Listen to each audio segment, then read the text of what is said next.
Sunday is International Tea Day, and when South Africans think about tea, the first thing that comes to mind is probably rooibos. However, the rooibos industry continues to fight to keep the beloved tea proudly South African.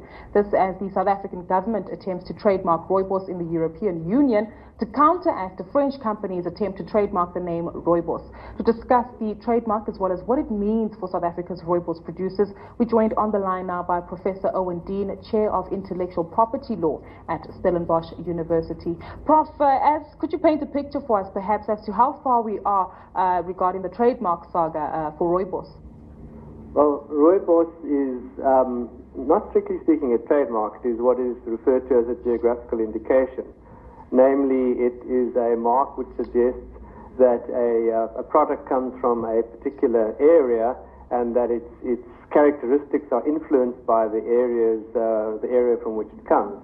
Now, it has happened more than once in the past that attempts have been made to register rooibos as a trademark, in other words, a brand name, in various countries. The first attempt happened in America, and currently or recently it occurred in France, where a local trader attempted to secure a monopoly over the use of the brand rooibos in that country, and more particularly in the entire European Union.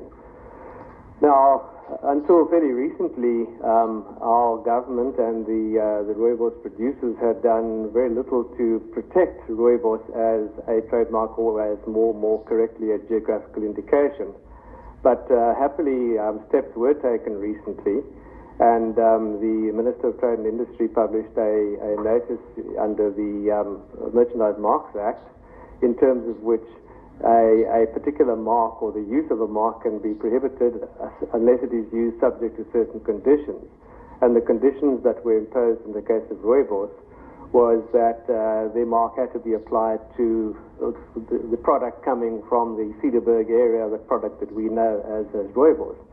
Now, the significance of local protection is that, well, apart from the fact that it protects the term in South Africa, if you want a term like that to be protected internationally, you have to first protect it in your home country. Only if it's protected in your home country will other countries be prepared to regard it as a geographical indication.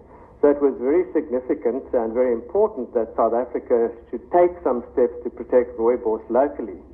As I've said, happily that has now been done, and the European Union is now taking up the issue and will, one expects, very shortly recognize rooibos as a South African geographical indication, and therefore prevents others from using it or attempting to monopolize it in France or in Europe, unless it is used in relation to the genuine product coming out of South Africa. Oh, and I understand that this battle has been going on for about 8 years. What has been the delay? It's a very good question, and I'm not sure I know the answer. I think it's just been sort of really indifference and lack of getting our act together, because the writing was on the wall 10 years ago when this problem occurred in America, and I and others mentioned or recommended to the government that they should take appropriate steps, in particular under this Merchandise Marks Act, and they sat back and did nothing. Now, quite why that happened, I don't know, but I suspect it was just a question of inertia. Oh, and just to close off with, does this potentially send a precedent regarding intellectual property in South Africa? Well, it has, because rooibos is but one of probably several geographical indications that we have, and which one would want to have protected internationally. I mean, there's a worldwide move to protect geographical indications, things like champagne denoting a particular product out of France, and sherry as a product coming out of Spain, etc. And we've been lagging behind the rest of the world. The rest of the world has been jumping on the bandwagon and getting their geographical indications protected. But until these steps have been taken with rooibos, we in South Africa have done nothing.